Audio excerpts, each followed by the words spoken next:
There is a code among wolves. Honor the hierarchy. Maintain order. Obey the rules. But this is the story of a rebel. In Yellowstone National Park, a wolf like no other appears on the scene. A free spirit who plays by his own rules. Over the course of his life, he changes the fortunes of Yellowstone's most iconic pack and offers a new look into the mind of a wolf.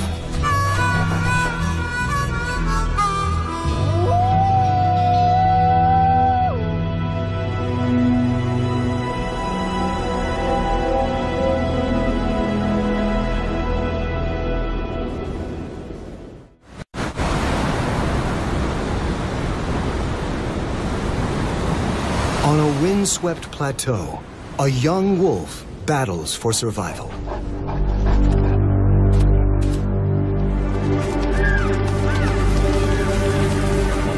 He is Black Wolf, a 2-year-old loner who recently broke from his pack.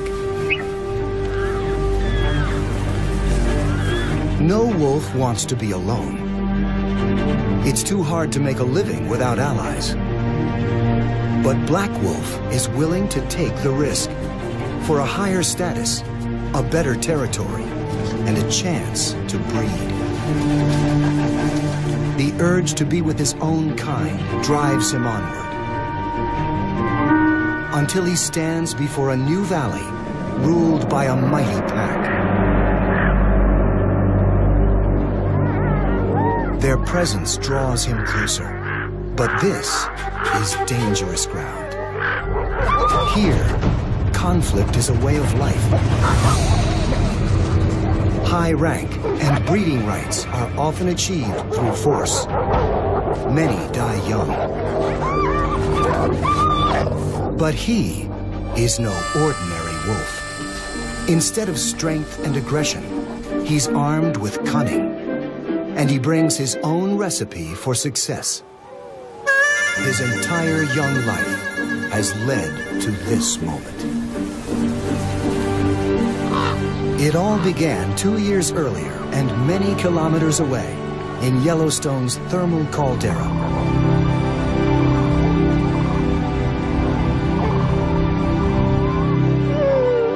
Little is known of Black Wolf's early life. Knowledge of other Yellowstone wolves can paint a broad picture. Like all wolves, he was born within a family unit, a pack. In this pack, a white female is the reigning matriarch. Her daughter is a subordinate and Black Wolf's mother. At 2 months, the youngsters enjoy a pampered life. The adults constantly feed, groom, and generally fuss over them.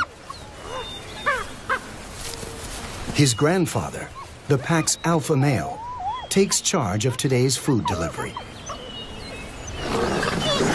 He won't allow other adults to eat until the little wolf gets his fill. Young pups are exempt from the hierarchy of adult society. Their job is to eat and play. But they develop a pecking order of their own.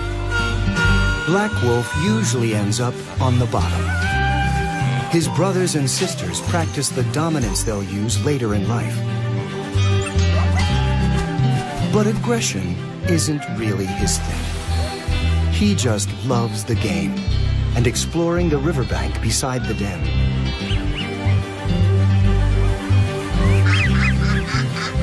Right now, this is his entire world.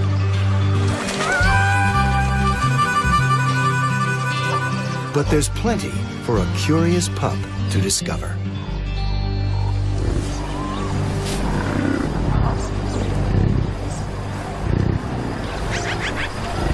Beyond the safety of the den, Yellowstone is a more dangerous place.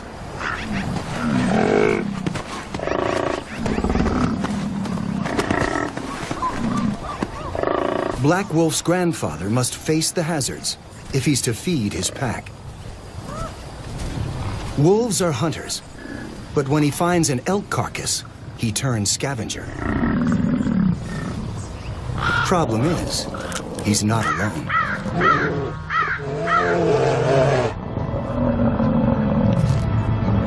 The ready meal attracts a mother grizzly bear. The wolf protests, but there's little he can do against 130 kilos of muscle and thick hide. But even a bear must be careful. The smell of blood seems to drive bison into a defensive display. They turn their aggression on both predators.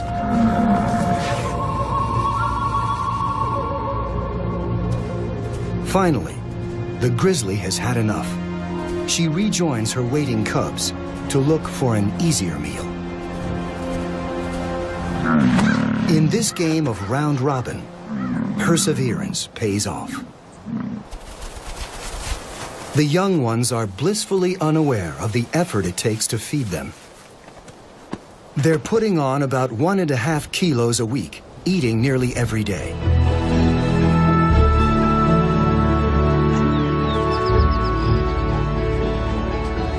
By mid-October, Black Wolf tops 20 kilograms. He and his brothers and sisters are nearly full-grown and able to keep pace with the adults. Now he can begin a critical stage in his education. His first lesson in hunting.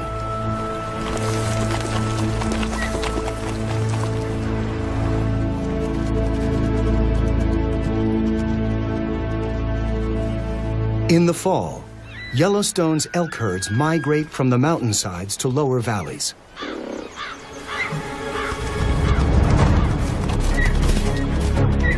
The wolves know where to find them. The alpha male leads the charge, and the other adults synchronize their attack. A few steps behind, the youngsters watch and learn.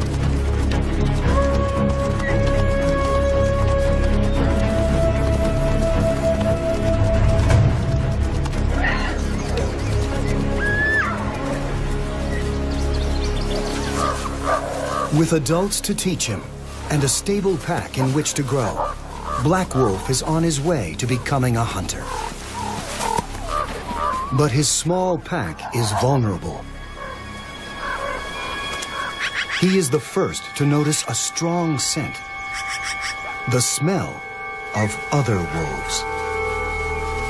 His grandparents know all too well what it means.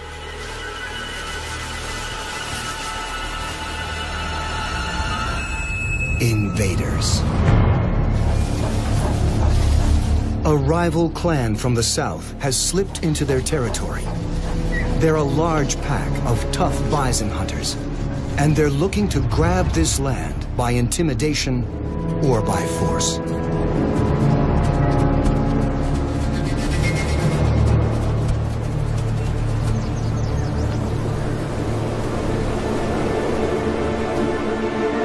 As his first winter arrives, Black Wolf's world is under siege. His family challenges the intruders, but their howls betray the small size of the pack.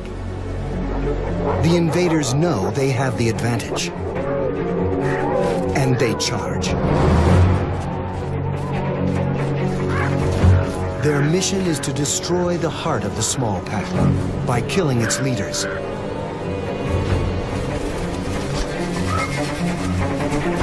Black Wolf's grandfather, the alpha male, is their first target.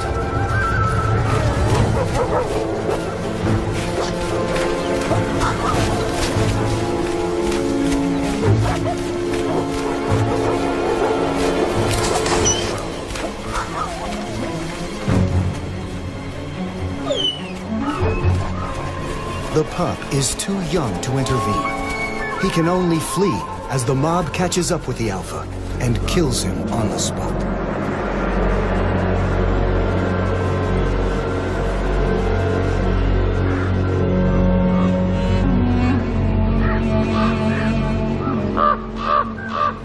The family's one hope is escape. Black Wolf's mother gathers the young ones and leads them over a ridge to safety. They wait for grandmother, the matriarch, to catch up. But she, too, will not be coming. The white female fought to guard her homeland and protect her family. She is mortally wounded and stays in her territory to the end.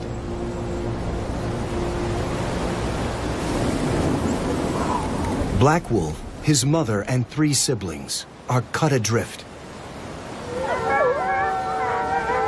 They have lost their leaders, providers, and teachers.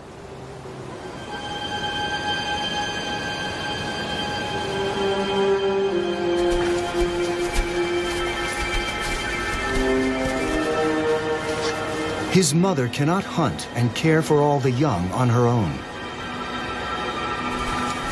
Wolves routinely go several days without food. After 2 weeks, the pangs of hunger grow more intense.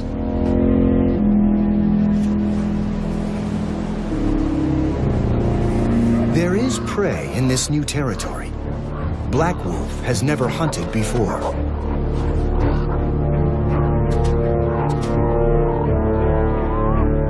If there's a time to step up, it's now.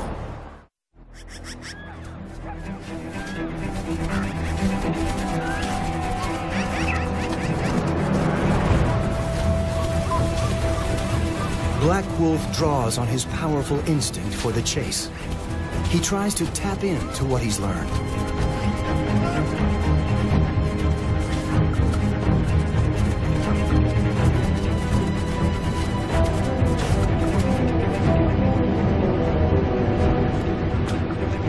But the prey seems to sense his inexperience.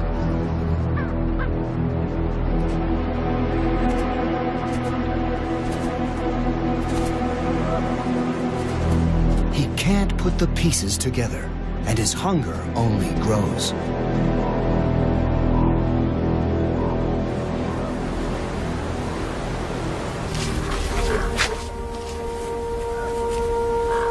At every turn, the quest for food is a failure. Even the ravens don't put much stock in Black Wolf's chances. They often follow wolves on a hunt, looking for scraps. Rarely do they return the favor. But a gathering of birds nearby catches his eye, and his nose guides him to the strong scent of carrion. An old elk has died. Yellowstone's harsh winter has taken one life and saved another.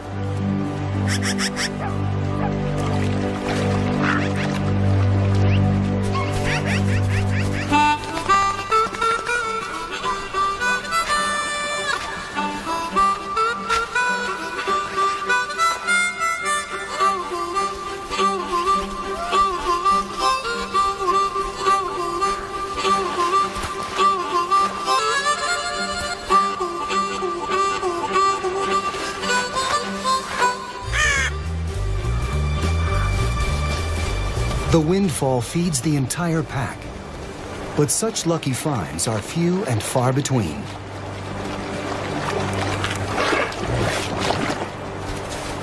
To survive, they need to hunt, and to hunt, Black Wolf needs more training.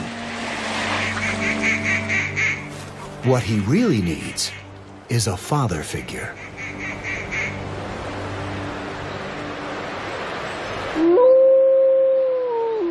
Each day, Black Pup's mother sends up a message. She is in estrus, and her need to mate is nearly as strong as her will to survive. Her howls identify her as an available female. They read like a beacon to any solitary male. But no one answers her call.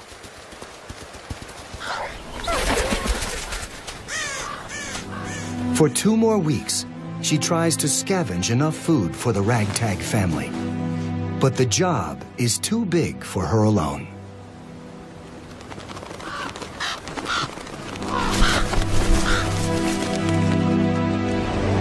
Winter blows icier than ever, taking a toll on all who dwell in Yellowstone.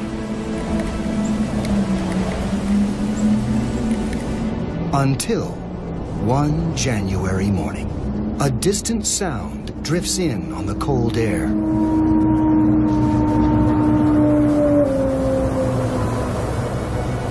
A young male wolf wanders into the neighborhood. He's a disperser, a wolf out on his own, searching for a mate. The young mother eagerly responds.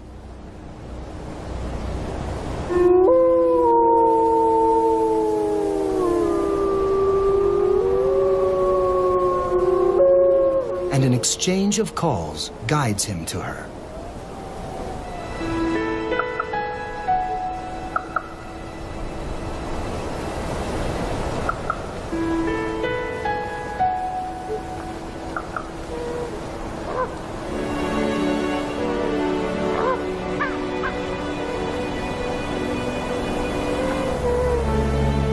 And a brand new wolf pack forms in Yellowstone.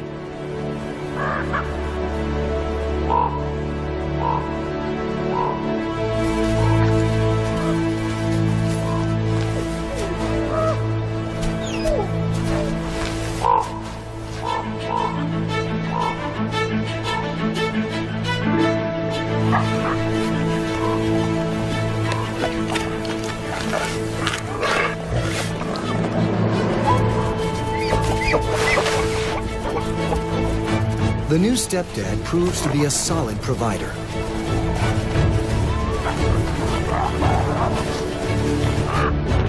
The pack is safe from starvation.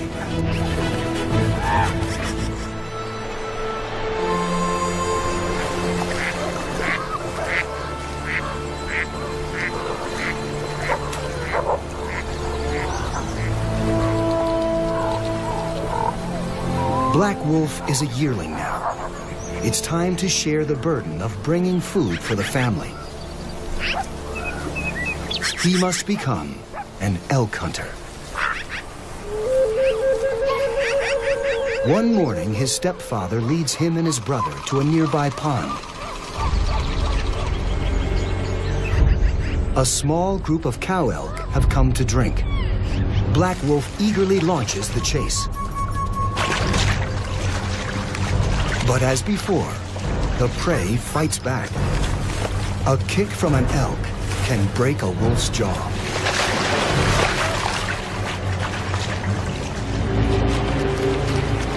But now, his stepfather is by his side.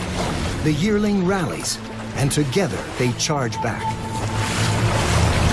Where one wolf fails, 2 succeed.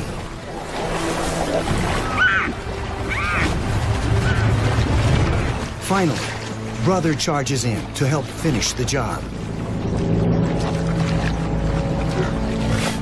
Black Wolf is a hunter now. Yet, in the moment of triumph, this successful partnership is about to be broken. At the end of his 2nd year, he feels an irresistible calling. The urge to mate pulls him away from his family.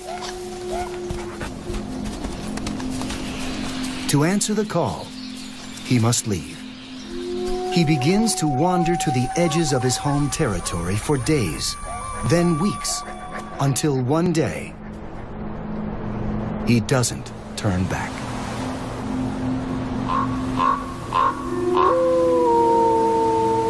He steps into the unknown as a lone wolf.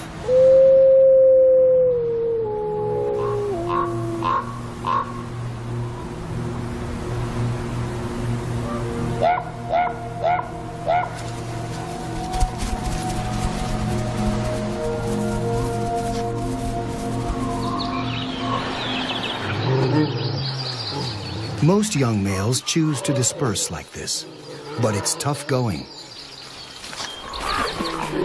Food is harder to catch and keep. Large prey is too formidable. He needs to think smaller. Much smaller.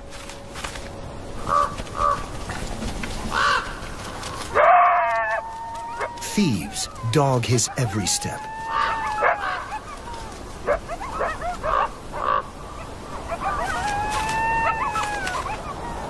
No morsel is too meager for a coyote to steal.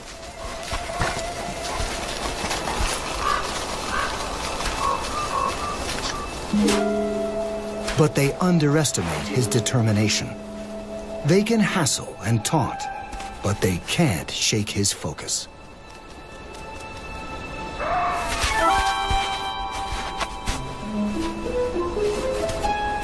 Black Wolf gets his rodent. But the coyotes get the last word.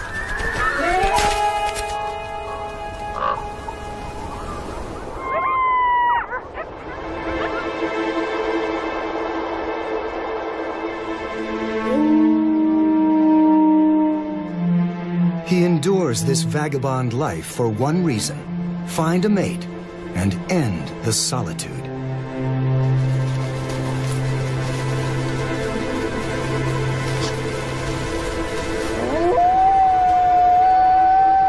Black Wolf calls out and listens for a reply. There's something in the distance. A sound, but not a wolf. Something strange and frightening and getting closer.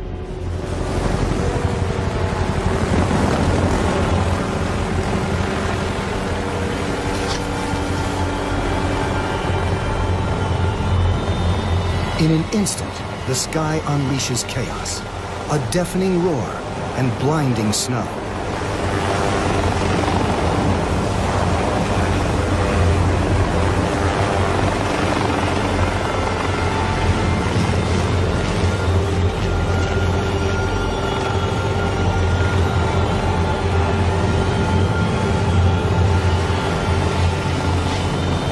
Then, a sharp sting, and he slips into darkness.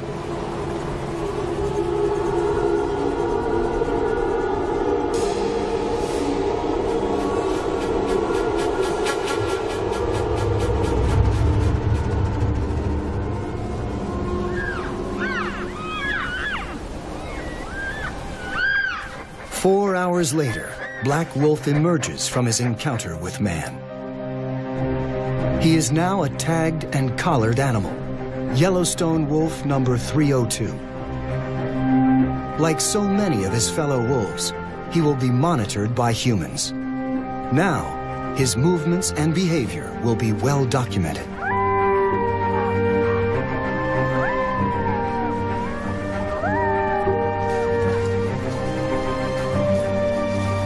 The ordeal does not deter him long.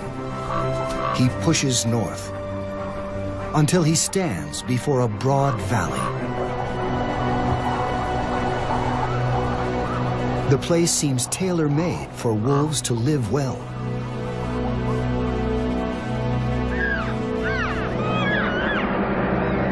And they do. One of Yellowstone's largest wolf packs rules this valley. The Druid Peak Pack, 17 wolves strong. He's an outsider here, an enemy. Strolling into their territory is asking to be attacked.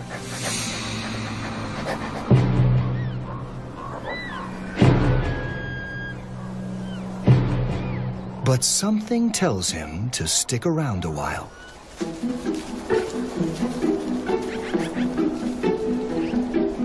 A pretty face can have that effect. She's one of the young Druid females, and her demeanor seems friendly.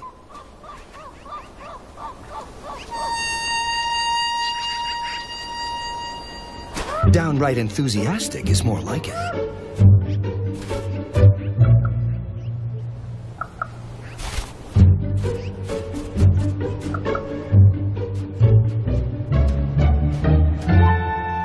him, it's a tug of war between attraction and fear.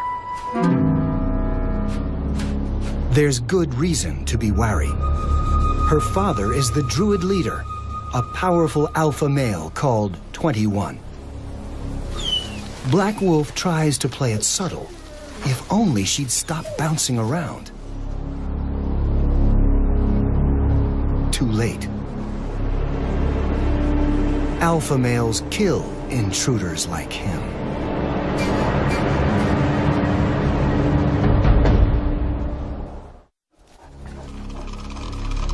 This is a life or death decision. Black Wolf must either run for his life or turn and face his attacker in a head-on challenge.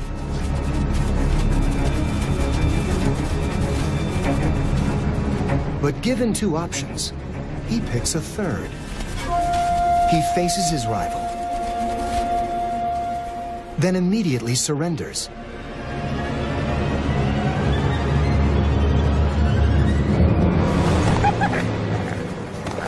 The charm offensive fails. Now he's in trouble. In his panic, he runs straight for the park road. A bad idea.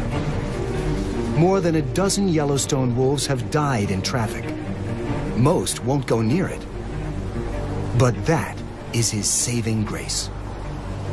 The road is like a force field. It stops the attacker in his tracks.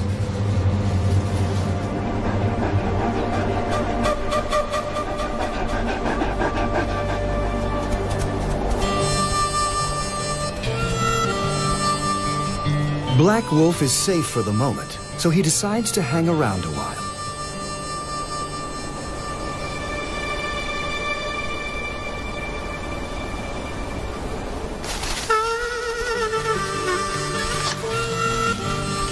He flits about the pack, serenading the alpha's charcoal gray daughter, and every other female within earshot. When 21 catches him, he runs back to the road. This behavior is hardly typical of a male wolf. Challengers like him usually fight for dominance or move on. But there's a method to Black Wolf's madness that could indicate a clever breeding strategy.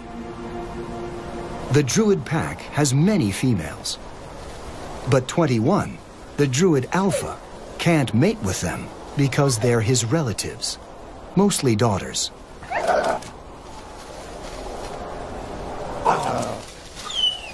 That's not to say he doesn't try once in a while, but when he does, he gets an earful.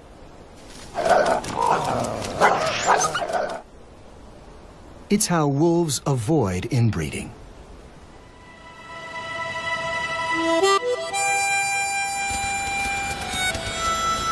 So when a dark, handsome, and very available stranger shows up, what's a young wolf to do? For the rest of 2003, Black Wolf blossoms into his new role as Casanova, wooing females from his base of operations on the park road.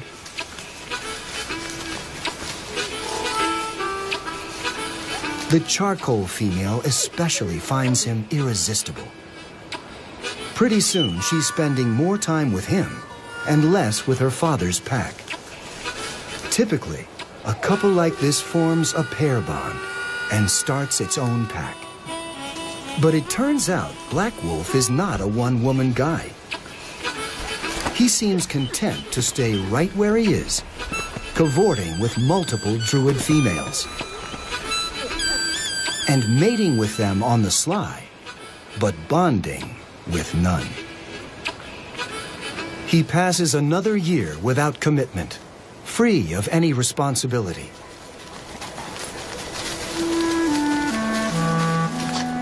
Eventually, such behavior has consequences.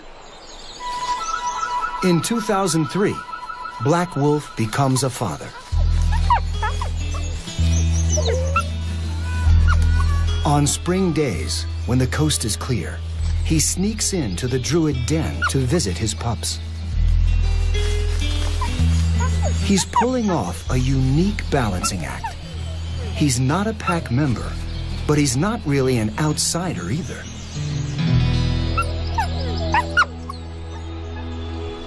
Perhaps he's just biding his time, sensing an impending opportunity. The Druid Alphas, 21 and his mate, are both old wolves. In early 2004, the alpha female dies.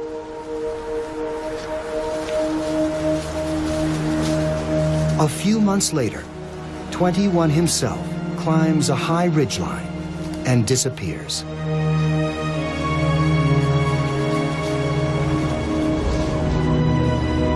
His 7-year reign, one of the longest in Yellowstone history, is over.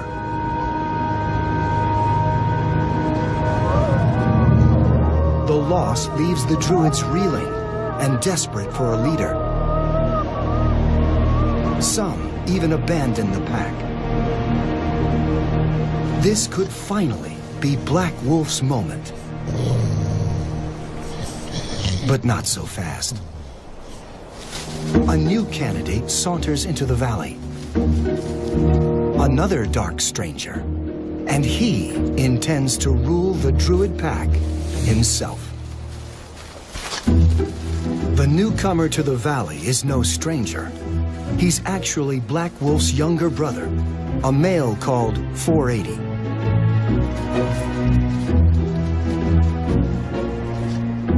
Black Wolf seems like a shoo-in for the alpha spot, but he's made a habit of doing the opposite of what's expected. He puts up no challenge and lets his brother 480 take over as alpha. After all, he's done just fine without being in charge. Why change now? He'll stay focused on the females and let his brother make decisions, protect the pack, and lead them on the hunt.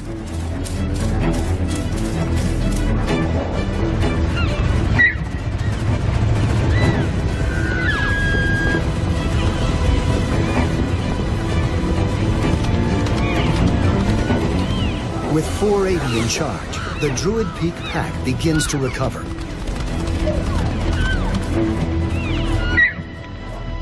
But the stability is brief. Without warning, an army pours into the valley. A surprise attack.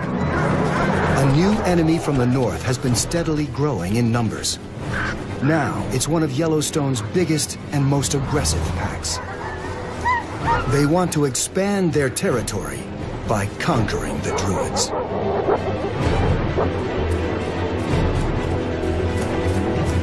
For the second time in his life, Black Wolf is on the losing side, outnumbered and on the run. As the Druids flee, he falls back on old instincts. He makes a beeline for the Park Road, his sanctuary.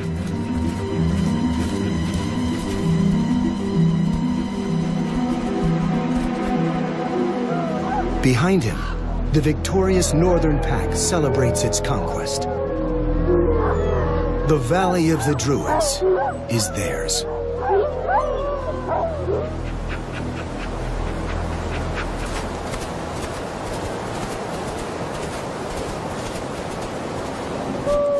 In crisis, wolves sometimes abandon their pack. A fresh start could be waiting for Black Wolf just over the next hill. But instead, the former rambler picks up the scent of his packmates and joins them in exile.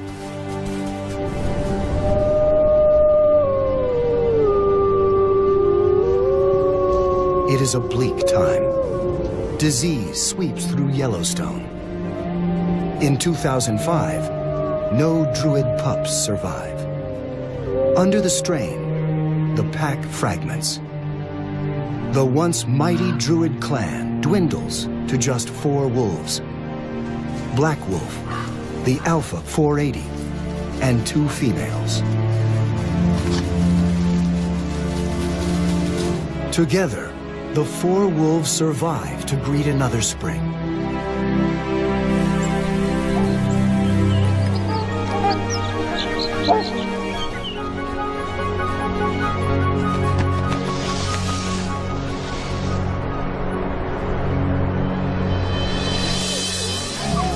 This year, fortunes turn. 2 litters of pups are born. Black Wolf is likely the father of some. The 8 little ones evade disease. They grow into the new foot soldiers of the Druid pack.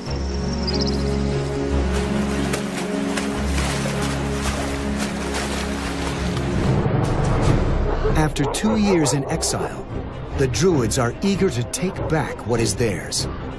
Now, they are an army 12 wolves strong. Near the end of 2006, they launch their counterattack. They catch some of the northern pack by surprise as they feed on a kill.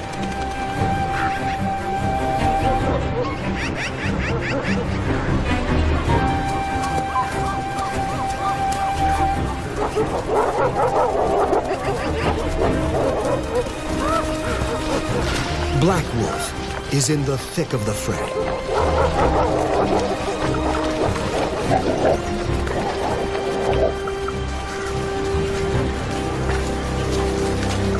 By day's end, the richest hunting grounds in Yellowstone belong to the Druids once again.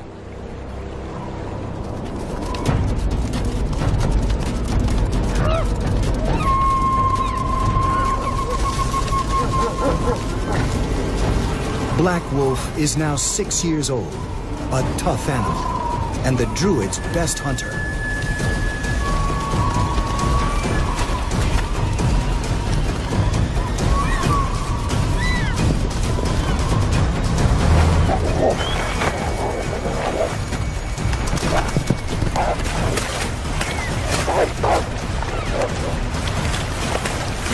He scores kill after kill for his pack.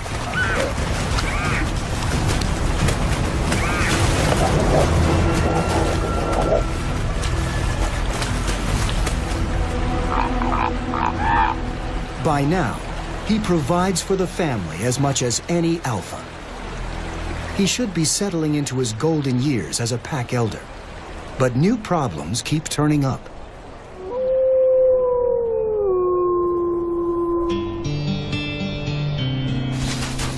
On the fringes of Druid territory, history is repeating itself with a twist. A young crooner has appeared.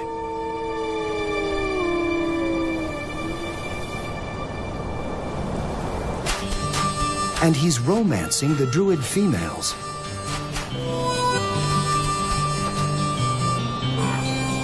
It's the alpha's job to kick out intruders. But 480 is not on the case. He doesn't seem to care what his daughters get up to.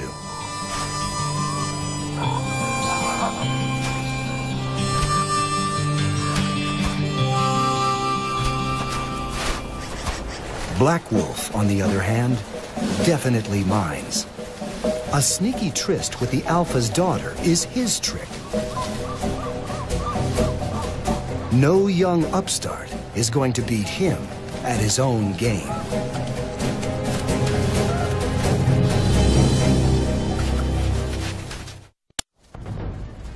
Black Wolf brings all his power to bear on the intruder. He's built like a tank. But the spry Don Juan is a slippery opponent, running circles around his aging rival. It's like he's using pages out of Black Wolf's old playbook.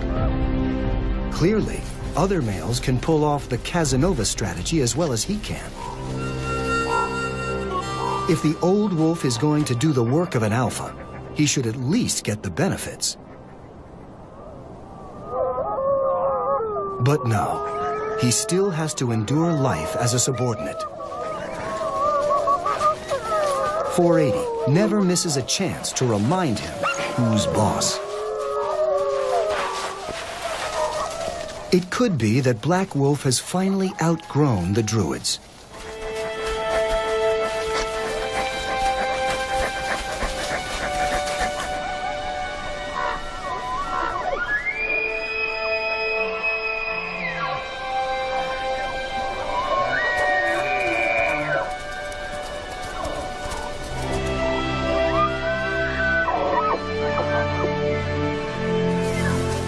In the fall of 2008, the elderly 8-year-old abandons the pack he worked so hard to join. It's a bold move that's usually reserved for wolves a quarter his age, journeying into a new territory, looking for a mate. But this time, he's not alone. He actually tags along with 5 dispersing young males. His bachelor gang heads west, roaming boldly through territory claimed by other packs. Until they come to a high range called the Blacktail Plateau. The land is free, with no resident pack. There is plentiful game here. And above all, a female wolf with 2 young companions. With 7 youngsters hanging around, the 2 adults court and forge a pair bond. Almost by default, Black Wolf becomes the alpha male of his own pack at last.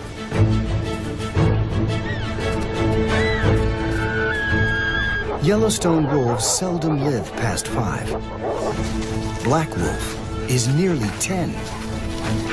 He has lived through war, exile, and famine.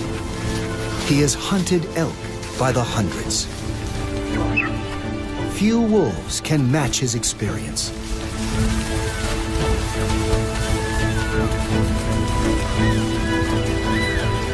The younger ones may be faster and better at the chase. The old wolf arrives late to the scene, but he still has the muscle to deal a finishing blow to a bull elk.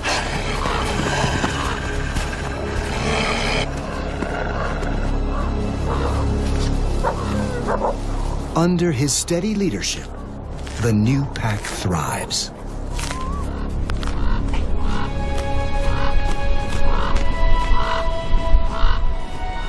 After years shirking responsibility and breaking rules, Black Wolf now keeps order within his pack. And after years as an opportunist who perfected the art of mating on the sly, now he enforces his sole right to breed. It has been a long journey from renegade to alpha. In early October 2009, he sets out to patrol his territory. He never returns. He probably clashed with enemy wolves and died defending his pack's home. He lived longer than almost any wolf in Yellowstone by avoiding such conflict.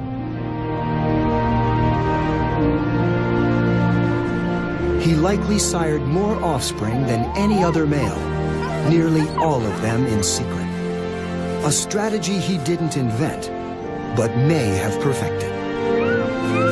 Just before the end, he witnessed the birth of one final litter, the only pups he ever fathered as an alpha male. In Yellowstone, the Blacktail Plateau pack lives on, and with it, the legacy of Black Wolf.